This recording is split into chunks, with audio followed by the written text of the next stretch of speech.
Meron pong isang napakahalagang kayamanan ang tao at ito yung anong nadarama mo sa iyong kalooban. How you feel inside.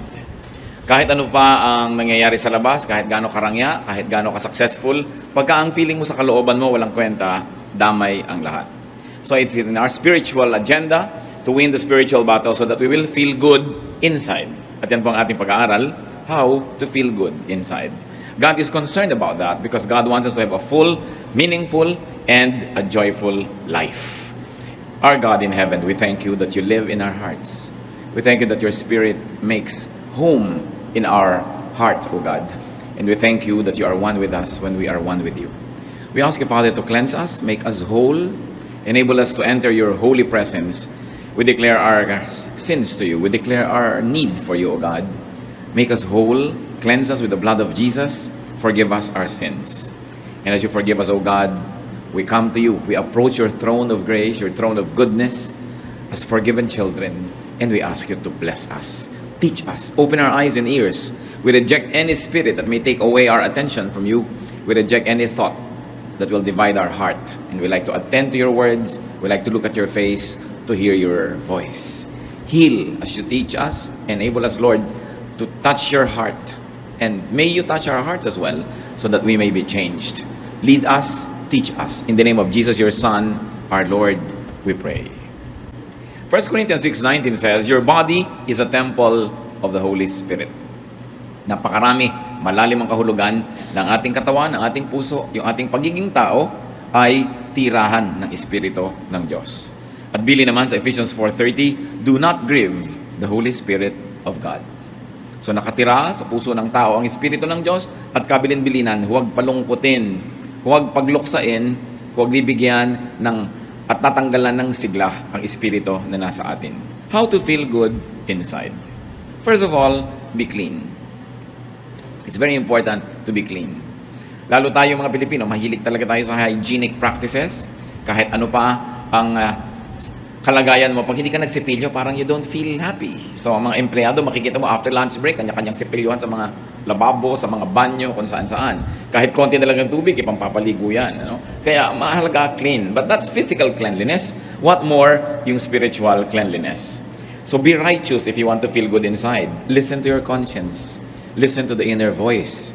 Sabi sa 1 Timothy 1:19, some have rejected good conscience and so have shipwrecked their faith. Pagka hindi tayo nakikinig sa konsyensya, at dahil may espiritu na nasa kalooban natin, na nauuhaw, nadidiliman, nasisikipan, nahihirapan, nawawala yung ating saya, yung ating ginhawa ng kalooban, we don't feel good inside. A bad conscience makes you feel miserable. Kaya mayroong mga tao na kahit na magtagumpay, kung alam nilang nandaya sila, mayroong small voice speaking to them. Kahit na parang mayaman ka, marami kang kinita, pero alam mong may dinaya ka, mayroong nagsasalita sa'yo. Hindi makukumpleto ang iyong kaligayahan. So that's the first requisite for us to feel good inside. Be clean spiritually. And then be nourished by God's Word. Yung po mga bagong-bago sa Panginoon, bagong Kristiyano, bagong nagsimula na mag-aral ng Biblia, ito ang pinagkaiba nila doon sa mga dati na. Lagi sila nagbabasa, nauuhaw, nag-aaral. Kaya merong apoy na mainit, merong sigla, merong lakas na espiritual, yung mga bagong-bago ang relasyon sa Panginoon. Sadly, many people who are already in the Lord for many, many years begin to lose the habit of reading God's Word. Kung minsan nagiging dependent na lang sa mga instant Bible study guides, mga instant inspirational guides, at hindi na talaga napag-aaralan at nababasa yung salita ng Diyos. It's important for us to feed on God's Word. Why? Because there's the Holy Spirit in you. Kung yung katawan natin, pinapakain natin ng physical food, physical drink, yung spirit naman sa atin, kailangan pakainin mo ng God's Word. It's very important. Many people who begin to wonder why they have lost the initial joy of the relationship with God will find that most of the time what is neglected is Bible reading. Yung Bible reading na hindi nagmamadali, yung talagang naghahanap ng katuruan, ng mga utos na susundin, ng mga bagay na dapat tigilang gawin, mga bagay na dapat simulang gawin, at mga pangako na dapat ay angkinin. Psalm 119, 105, your word is a lamp to my feet and a light for my path. You know that light gives comfort. A lamp gives you security. And very importantly, God's word detoxifies. Marami ng uso ngayon Bismillah, uminom ka ng ganitong herb, uminom ka ng ganong gamot, gawin mo ito, gawin mo yan, para alisin yung mga lason sa iyong katawan. Para daw luminis ang ating dugo, luminis yung ating circulatory system, lahat-lahat ng yan. Pero ang talagang panglinis ng mga spiritual toxins ay yung salita ng Diyos. Daig talaga niyan kahit ano pang gamot ang maiisip mo. Kasi yan ang nagmumula sa puso ng Panginoon. It's not important just to read, but it's very important to meditate on God's words. Kaya dapat talaga, ang taong mananatili yung joy sa kanyang puso, yung malalim na kaligayahan, nagbabudget siya ng oras, naglalagay talaga siya ng panahon para magbasa ng salita ng Diyos araw-araw. Kung yun man ay sa umagang-umaga, sa tanghali o sa gabi, kung ano yung hiyang sa inyo na panahon, pero kailangan ipinaglalaban yan. Ang mga taong tinatawag na nagbabackslide, ang kauna-unahan nilang makikita mong gawain sa pagbabackslide, yung hindi pagbabasa ng Biblia in a regular basis. Wala kang makikita na sasabihin mo, itong taong to, backslider or in a backslidden state, o nalayo sa Panginoon na patuloy na nagbabasa araw-araw. Parang hindi pa ako nakakita ng ganon. In fact, stopping reading God's Word and meditating on it every day is the beginning of backsliding. Paano po i-describe ang blessed man sa Psalm chapter 1, verse 2? His delight is in the law of the Lord, and on His law he meditates day and night. Siyempre, yung ating mga Bible study leaders, mga preachers, may mga meditation yan later on for the consumption of everybody. Pero dapat meron kang personal meditation. Hindi mo lang iaasa sa teacher, sa preacher, yung pagkain, paglunok, pagdigest ng salita ng Diyos. Kailangan may kanya-kanya tayong ginagawang ganyan. Colossians 3:16, let the word of Christ dwell in you richly. Kasi sinasabi ng iba, kaya ka nagkaka-swine flu, kaya nagkakaroon ng iba't ibang flu, bumababa daw yung resistensya. Bumababa yung immunity level mo. So, yung dati, dinadapuan ka ng sakit, umubo yung katabi mo, may dalang sakit. Pero kung malakas ang katawan mo, hindi mo tatanggapin yung sakit na yun kasi nilalabanan ang katawan mo. At ganoon dapat yung espiritu natin. Lagi tayong may intake of God's Word para pag dumadating yung temptation, dumadating yung mga pagsubok, yung mga hirap, hindi ka nun naigugupo kasi may panglaban ka. It's very important na pinakikipaglaban po yung reading and being nourished by God's Word. Meditation gives perspective. Lumilinaw yung maliit na problema, mukhang malaki yan pagka hindi mo yan tiningnan sa salita ng Diyos. Pero pagka naging malinaw sa yung salita ng Diyos, yung mukhang malaking problema, lumiliit. Meditation gives balance. Meditation gives a sense of well-being. Kaya kahit ngayon sa mga spa, sa mga health club, yung binibigyan nila ng may meditation room pa, mayroong mga time for kung ano-anong relaxation and meditation because they have realized the therapeutic value of meditation. Ngayon, kung ginagamit mo yung Word of God, not just as therapy, kundi talagang cure, food, medicine, lalong-lalo na. Another way, of course, to feel good inside. At ito naman, alam nating lahat, pero dapat na-review kasi madalas na neglect. Pray. Be prayerful. Ephesians 6:18, pray in the Spirit on all occasions with all kinds of prayers and requests. At sabi sa 1 Thessalonians 5:17, pray continually. Kailangan tuloy-tuloy ang prayer. Why prayer soothes? Nakakapagpaluwag ng dibdib. Prayer empowers. Yung bago ka nagpe-pray, parang feeling mo, talunan ka na ng mundo, wala ka nang ilaban sa mga hirap, wala ka nang kapangyarihan, pero matapos mong mag-pray, when you say amen, you will feel the resurgence of power and energy because prayer plugs you into God. Kung yung ating mga instrumento, mga gamit na kuryente, pag isinaksak mo sa plug, pumapasok yung kuryente, umaandar yung electric fan, umiinit yung plancha, tayo sa prayer, doon tayo napaplug in sa power ng Diyos.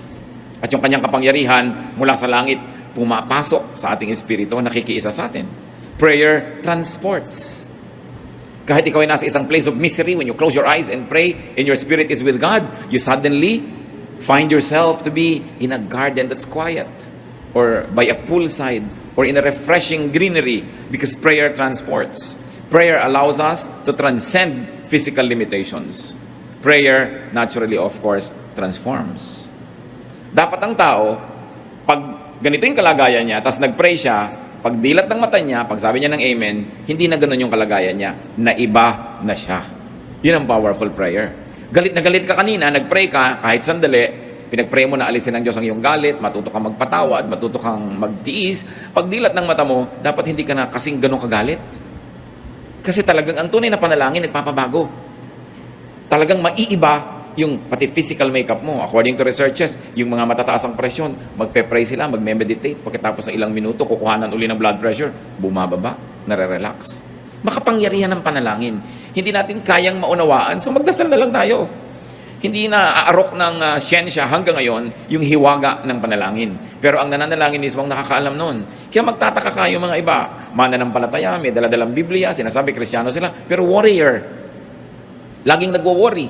Pero ang kasabihan nga, why worry when you can pray? Nagwo-worry ka, baka ka magutom bukas, ano magagawa mo? Mag-pray ka.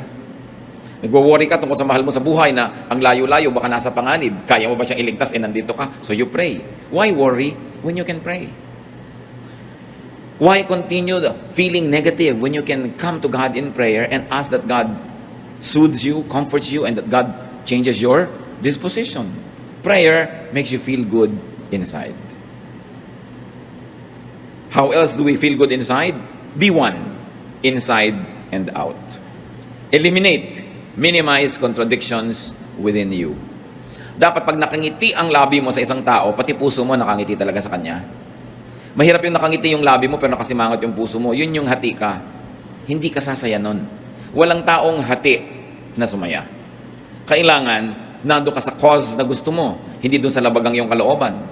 Dapat, sinusuportahan mo yung mga taong gusto mo talagang suportahan. Minamahal mo yung gusto mong mahalin. Ginagawa mo yung talagang gusto mong gawin. Kasi pag hindi mo pa ginawa yung gusto mong gawin, sinong gagawa nun para sa'yo? Ang pinag-uusapan siyempre natin yung mga gawain na hindi naman pinagbabawal ng Diyos. Yung pagdadalawang isip, pagdadalawang loob, nagtatanggal yan ng kapayapaan at katahimikan. Kaya mga kapatid, kung ano man ang pinagdadalawang loob nyo, pag-isipan nyo na get good advice, manalangin kayo at magpasya na kayo sa isa. Mahirap yung dalawa-dalawa, tatlo-tatlo ang hinahabol natin sa buhay. Kailangan magpasya kang maging buo. Ang pagiging espiritual, ang pagiging makadiyos, ang isang kahulugan niyan, ikaw ay buo. Hindi ka hati. Ayaw na ayaw sa Bible ng hati. Kaya ang sinasabi, a man of a double mind will never expect to receive anything from God. Sabi, if you would like something, believe without doubting and you will get it. Because if you doubt, you are like, any leaf or anything that is being tossed about by the waves. You are like a wave being tossed by the winds. Wala kang direksyon. Kaya kailangan ng tao buo. Hindi hinahati ang puso. Halimbawa, nag-asawa ka na. Buuin mo ng loob mo na yun ay yung mamahalin mo. Hindi yung may dumadaan, iniisip mo, mamahalin ko kaya itong dumadaan. Nakahati ang loob mo. At pag nahati ang loob mo, it will show in your life. It will show in everything you do. Malilito ka ngayon. Minsan may kumakausap siya, nawawala ka sa sarili. Ha? Bakit? Kasi hati yung loob mo eh. Dapat buo. What you think and say, what you say and do, must be one. So, do the good that you think. Meron kayong gustong gawin, gawin nyo. Lalo't mabuti yon. Kasi pag hindi nyo ginagawa, nahahati kayo. Do not frustrate your good side. Halimbawa, may nakaaway kayo. Gusto nyo na mag-sorry. Mabuting mag-sorry, magkasundo kayo. Gawin nyo. Hindi yung pinipigil kayo ng pride. Nahahati kayo. There's a part of you na gusto nyo gawin yung tama. Merong humihila sa inyo na huwag mo gawin yung tama kasi yung pride mo, paano naman, wag mo mukha kakawawa, etc. Hati. Hindi sasaya ang isang taong hati. Ikaw man at biyanan, may manugang ka, tanggapin mo na naging anak mo na rin yan. Kasi kung dalawang loob ka, tatanggapin ko ba o hindi? So may mga araw na natutuwa ka sa kanya, may araw na hindi, may araw na ang sungit-sungit mo, may araw na sweet ka naman, kasi hati. You've got to decide. And there are things you don't even have to decide about. We just have to accept them. Katulad ng sinasabi ko, biyanan mo, manugang mo, tatanggapin mo na yan, wala ka ng choice. Bakit mo palilituhin ang sarili mo kung magiging devoted ka ba, mamahalin mo ba, papadalhan mo ba ng ulam, susuportahan mo ba? Gawin mo na lang yung tama kasi laging may nagtatalo sa kalooban natin, yung maganda at yung hindi maganda. Kailangan pa ba naman nating ipaliwanag na yung maganda ang siya nating gawin? Sabi ng Panginoon sa Matthew 12:25, Jesus said, every kingdom divided against itself will be ruined, and every city or household divided against itself will not stand. Kung ang isang kaharian na hati ay matutumba, kung ang isang bahay na hati ay guguho, ano ang mangyayari sa isang puso na hati? Kaya dapat hindi hinahati ang puso. Huwag na nating lilituhin ang ating mga sarili. At kabaligtaran ng do the good that you want to do, bakit natin pinag-uusapan to? Marami pong tao, alam nila yung magandang gawin, gusto nilang gawin, pero may pumipigil sa kanila. Mga tatay, gusto nila halimbawa akbayan yung anak nilang lalaki na maging tender and nice sila sa anak nila, pero hindi, this is not the macho thing to do. So, pinipigil yung paggawa ng mabuti. Why? It's good. Hindi mo naman laging pwedeng yakapin yung anak mo, hindi naman laging available. So, why not do it? Marami din mga anak gusto mag-express ng pagmamahal nila sa parents nila, hindi ma-express. Pero sa kaibigan, ang dali-dali mag-express. Pero yun lamang, yayakap ka sa magulang mo, magkikis ka, hirap na hirap ka rin. Bakit? Maganda naman yun. Huwag hatiin. And do not do the bad that you do not want to do. Alam naman natin yung masama, alam natin ayaw natin gawin, pero madalas nagagawa. Romans 7:19, for what I do is not the good I want to do. No, the evil I do not want to do, this I keep on doing. Sabi ni Paul. Ako na nga, sabi ito yung gusto kong gawin na mabuti, hindi ko nagagawa. At yung ayaw kong gawin na masama, yun na lang ang madalas na nagagawa ko. Hati. Dapat hindi ganon. Walang taong sasaya paghati siya. Meron pa pong isang nagpapasaya ng kalooban. Again, premise on the fact that the Holy Spirit of God resides in us, that we were created in God's image. You want to be happy inside, you want to feel good inside, be noble. Nourish your nobility, your greatness. Nourish your God-likeness. Genesis 1:27, so God created man in His own image. Ang ating wangis, wangis ng Diyos. Ang espiritu natin, espiritu ng Diyos na ibinigay sa atin. Ginawa tayo upang maging mahalaga, mataas ang uri. Psalm 139 verse 14, I praise you because I am fearfully and wonderfully made. Romans 8:29, for those God foreknew, He also predestined to be conformed to the likeness of His Son. Tayo, kamukha ng Diyos, nilikha, ginawang tao, naligaw, na iba yung itsura, pero ang goal ngayon bumalik na maging kamukha uli ng Diyos through the Lord Jesus Christ. So ano ang purpose ng buhay? Maging kamukha uli ng Diyos. Maging kapareho ng Diyos ang isip, ang puso, ang gawain. At ang tao, pinakamasaya, pagka yung kanyang wangis, yung gawa niya, yung sitwasyon niya sa buhay, malapit sa wangis ng Diyos. Kasi yun ang likas, yun ang totoo, yun ang natural sa atin. Parang mga baboy, ano ay kinakatuwa niyan? Maglublob sa putik. Kalabaw, ano kinakatuwa? Maglublob sa tubig at sa putik. Kasi yun ang nature nila Baboy sila, kalabaw sila. Diba? Ano ang ikinaliligaya ng ibon? Lumipad. Kaya ibon man may layang lumipad. Kulungin mo at umiiyak. Kasi nature niya yun na lumipad. Anong nature ng tao? Maging kamukha ng Diyos. Kasi nilikha tayo na kamukha ng Diyos, at nung tayo'y nadapa at naligaw, kaya si Jesus ay namatay para sa atin tayo tubusin, para makabalik tayo dun sa daan, pagbalik dun sa pagiging kamukha muli ng Diyos. So what is the goal of life? Christ-likeness. At kung gusto mo to feel good inside, be Christ-like, be God-like, be noble. Maging kagalang-galang. Kaya di ba, pagka ikaw ay dumarating at binibati ka ng maganda, you feel good, ginagalang ka. Pero pag binabastos ka, you feel bad. Why? Kasi hindi natin nature na bastusin. We were created in God's image. Kaya pag binibigyan ka ng halaga, inaalok, binabati ng good morning, birthday mo, naalala, lalo't may regalo, tuwang-tuwa ka. You know why? Because pinapahalagahan ka. Kasi tayo ay mahalaga. Sino ngayon ang taong lulungkot? Yung hindi niya pinahahalagahan ng sarili. Yung pinapayagan niya na maging siya ay basahan dyan. Binabastos-bastos, binabaliwala. Walang taong sumasaya na ganun kasi hindi na ating likas. What then should we do? No? How do we become noble and nobler and nobler? By making the right choices. May mga gusto tayong gawin na mataas, maganda, gawin natin. Meron tayong gustong sabihin na noble, gusto mong pumuri sa tao, gawin mo. Because it's the noble thing to do. Luke 12:12, the Holy Spirit will teach you what you should say. Ganun nakatanim sa atin yung espiritu na pati sasabihin mo pa nga, maituturo ng espiritu, yung gagawin mo, yung desisyon mo, kung maganda ang relasyon mo sa Diyos. So, how do we become noble? Do good.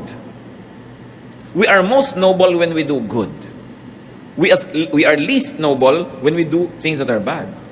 Kaya nakikita nyo yung mga nahuhuli sa akto na gumagawa ng mali. Pinagmamalaki ba nila yun? No. Kasi hindi yun ang gusto natin na malaman ng tao tungkol sa atin. Kasi hindi tayo talaga ganun. Dapat maging mabuti at maging mabait. Because that is what is noble. Yung mabuti, inclination yon. This is the nature of the heart, mabuti. Yung mabait is kabutihan in action, nagiging kabaitan. So mabait ka, mabuti ka. Mayroong mga taong mabuti pero hindi mabait. Mabuti sila, hindi sila gumagawa ng masama. May intensyon silang gumawa ng mabuti pero wala namang action. Kailangan may action. Yun ang kabaitan. How do you feel noble? Kailan tayo nakakaramdam, mga kapatid, na ang taas-taas ng pagkatao mo? When you give more than you get, you feel noble. Yung nagbibigay ka, taos puso, you feel noble kaysa ikaw yung binibigyan. Di ba? Hindi masarap yung feeling na ikaw yung binibigyan. Pag masarap ang feeling mo nun, something's wrong. Pero usually, mas masarap yung nagbibigay ka kaysa yung namamalimos ka, kaysa ikaw itong kinakahabagan. Mas masarap yung ikaw yung nahahabag because to give is noble. Do not get, then just forget. Kasi halimbawa, dumating yung point, ikaw ang tumatanggap, ikaw ang binibigyan. How will you become noble now? Ikaw yung naging recipient, nagbabayad ka ng utang na loob. Nagsusukli ka, gumagawa ka ng mabuti. Kaya pag may gumawa sa atin ng mabuti, pagkatapos na-empower naman tayo, lumakas, tayo naman yung gumagawa ng mabuti sa kanila, you feel good. Because it's your nature to feel good that way. You want to feel noble, give more than you get. Give more than you receive. Do not just get and forget. Pagka kayo hingi lang ng hingi, kuha ng kuha, kasi hindi tayo marunong magsukli, gumawa ng mabuti, yung konsyensya nyo, binabagabag din kayo. You will not feel good. Hanggang hindi kayo nagsusukli ng kabutihan. Do not receive what you cannot reciprocate. Mga babae, naliligawan kayo, o ngayon kahit lalaki, naliligawan na rin. No? So ang nangyayari, huwag kayong tanggap ng binibigay sa inyo kung wala naman pala kayong pagtingin. Hindi nyo naman pala susuklian ng isang kindat o isang holding hand o isang yakap. Wala pala kayong balak isukli o ipalit. Huwag yung tanggapin. Because that is not the noble thing to do. It's important to be noble, and nobility has nothing to do with wealth. May mga tao ang yayaman pero hindi noble ang mga pamamaraan nila, hindi noble yung kanilang karakter. May mga tao ang hihirap pero ang taas ng pagkatao. Alam mong taong-tao ito kahit walang pera. Walang kinalaman ng pera dyan. And when we are noble in our ways, we feel good. Another way to feel good inside, be classy. Dapat class act. Hindi ko sinabing maging mahal ang damit mo, maging expensive yung taste mo, pero may class ka. What do you mean? Do not do not say, do not think what makes you appear or feel cheap. Meron na ba kayong nagawa na sabi na pagkatapos na nagsisisi kayo dahil mukha kayong mumurahin? Huwag niyong gagawin yun. No? Halimbawa, gusto mo yung isang tao pero ayaw sa'yo, huwag mong ipagdudutan ang sarili mo kasi magiging cheap ka. Yung tuwing dadaan siya doon, nandun ka nakakalat. Yung pupunta sa showroom na yun, nandun ka. Yung parang wala ka nang ginawa kundi planuhin siya abangan. It's cheap. No? Do not appear and do not feel cheap.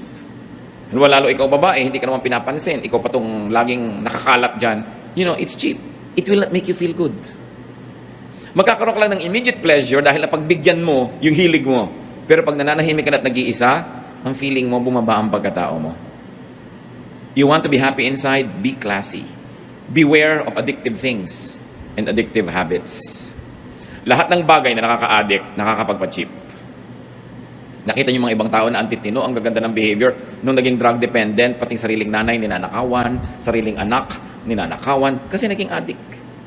Addicts compromise and degrade themselves just to get a fix. Kaya maraming antitinong babae, nung naging drug dependent, pati katawan ay pinagbibili sa murang halaga, makakuha lang ng kailangan niyang gamot. Addiction cheapens people. Kahit anong addiction yon. Addict ka halimbawa sa sugal. Addict ka halimbawa sa isang uri ng pagkain. All kinds of addictions. Kaya ang isang message ni Lord Jesus Christ is freedom. Sabi, moderate yourself, moderate your lifestyle that you do not become dependent on anything or anyone. Sabi ni Paul, we have learned to be content in whatever situation. Sa init at lamig, sa gutom at busog, sa meron at wala. Sabi ganon, natututo kami maging kontento. Because anything that you will desire can become your master. And to have a master, no matter what, basta hindi ang Panginoon yon, can cheapen anybody. So do not degrade yourself. Isang payo sa mga umiibig, kung talagang ayaw sa inyo, wala kayong magagawa para kayo magustuhan. Habang nandiyan kayo at nagpipilit, lalo lang kayong nakakaayawan. At lalo lamang bababa ang pagtingin sa inyo, lalong lumalayo yung pag-asa niyong magustuhan kayo. Subukan yung talikuran at iwan, baka sakali pa. Pero yung hahabol-habol ka, wala kang pag-asa. Paminsan-minsan baka pagtyagaan ka, lalo't wala namang ibang tao, pero gusto mo yung pinagtsatsagaan ka lang, o pinagbibigyan. So kung ayaw, di wag. If you don't like me, we both lose. Dapat ganun ang policy mo. Do not allow others to degrade you. Save yourself from degrading situations. Katulad nung kwento sa Luke 15:13-18, yung prodigal son. Anong ginawa niya?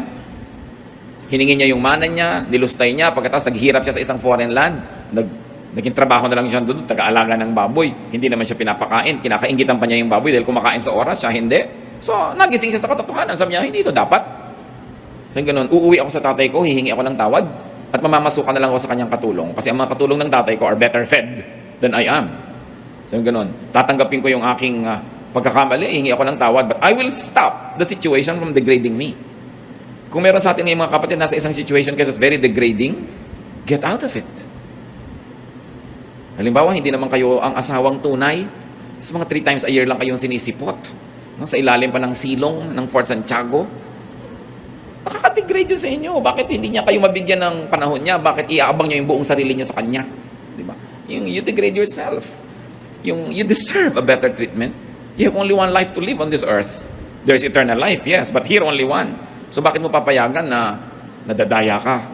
Yung hahabol-habol ka sa hindi naman pwedeng managot sa'yo. Kinocommit mo yung sarili mo sa hindi naman nagko-commit sa'yo. That's not the way to deal with yourself. You know why not? Because you are fearfully and wonderfully made. You are the temple of the Holy Spirit. God's Spirit dwells in you. So huwag nating kaladkarin sa pagiging mumurahin. Kailangan pinapahalagahan natin ang ating sarili. Nandun na tayo, paminsan-minsan nagkakalimot tayo, nagkakamali, nabubulag ng damdamin, pero dapat hindi nagtatagal. Alam mo, dapat yung ginagawa mo, walang kakauwian. Kung nakikipag-business partnership ka sa isang paraan na talagang yung pagkatao mo, yung paniniwala mo, prinsipyo mo, nilululun mo na dahil hindi mo talaga masikmura, get out of it. You are in a relationship that doesn't have any respect for your personhood and your dignity, get out of it. God has something better for you. Kung minsan nadadaya tayo na yun na lang ang pag-asa natin, akala ng iba, ito na lang magmamahal sa akin, wala nang iba, so hindi baling ginaganito na ako. Hindi yung totoo. Alam ng Diyos ang ating sitwasyon. At meron tayong katapat na mas bagay. Katapat na hanap buhay, katapat na trabaho, katapat na profesyon, katapat na kaibigan, kasama sa buhay, kasama sa bahay. Don't settle for what is not very good for you. And those that do not settle for nothing but the best, usually get the best. Kailangan tinataasan din natin yung ating standard. Hindi dahil tayo mayabang, but, let me be emphatic, because you were fearfully and wonderfully made. And not only that you were made great by God, that God breathed His life into you and into me, but Jesus gave His life for our redemption. Ganun ang halaga ng tao. Dapat marunong tayong magpahalaga sa sarili. Huwag niyong ipagsiksikan ang sarili niyo sa hindi nagpapahalaga sa inyo. It's unfair to the Spirit that lives in you, and it's unfair to yourself. How to feel good inside? Do not go for desires that compromise your dignity and inner worth. Kasama na dyan yung mga physical desires and emotion. As you can see, related lahat ng pinag-uusapan natin. Titus 2:12, the grace of God teaches us to say no to ungodliness and worldly passions, and to live self-controlled, upright, and godly lives in this present age. Ang tanong, what desires, what feelings make you cheap? Dapat natin identify yon. Kita nyo si Joseph. He was very young, very handsome. He became a worker in the household in Egypt. At yung misis doon sa bahay na yun, nagkagusto sa kanya, lagi kasing wala si mister. So inaakit-akit niya si Joseph. Genesis 39, 6-8. Now Joseph was well built and handsome, and after a while his master's wife took notice of Joseph and said, "Come to bed with me." But he refused. Kita ninyo si Mrs. Potiphar was refused by a slave boy. So why put yourself in a situation where you can be refused? So in a manner of speaking, because of her desire, she cheapened herself. But of course, Joseph being a man must have also the desire. But mas pinahalagahan niya yung dignity niya. Tsaka yung relasyon niya sa Diyos. Sabi niya, how can I do this and sin against God? No? So hindi niya pinatulan itong nang-aakit sa kanya. Sa Luke 4:3-8, ganyan din ang nangyari sa Panginoon. Inaakit ni Satanas na sumamba sa kanya, bibigay ko to sa'yo, bibigay ko to sa'yo, bibigay ko to sa'yo. Sabi ni Lord, get behind me, leave me. God says that I should not. To paraphrase what happened. So, kung ikaw naalok ng isang bagay na gusto mo at hindi mo na isip-isip na sa paghahangad mo sa bagay na yon, bababa ang kalagayan mo, madadaya ka nga. Kaya nagsisimula tayo mga kapatid sa mataas na pagtingin sa sarili. Hindi pagyayabang, hindi pride, but to remember who you are, that you are God's child, that you were created in God's image, and Jesus died so that you could be like Him again. Pag naaalala natin yun, na may mataas tayong kalagayan, mataas na calling, then hindi ka papayag na ginaganong-ganong ka lang. Pag tayo inaapi-api, kinakawa-kawawa, binabaliwala, ang dapat mong gawin, remember who you are.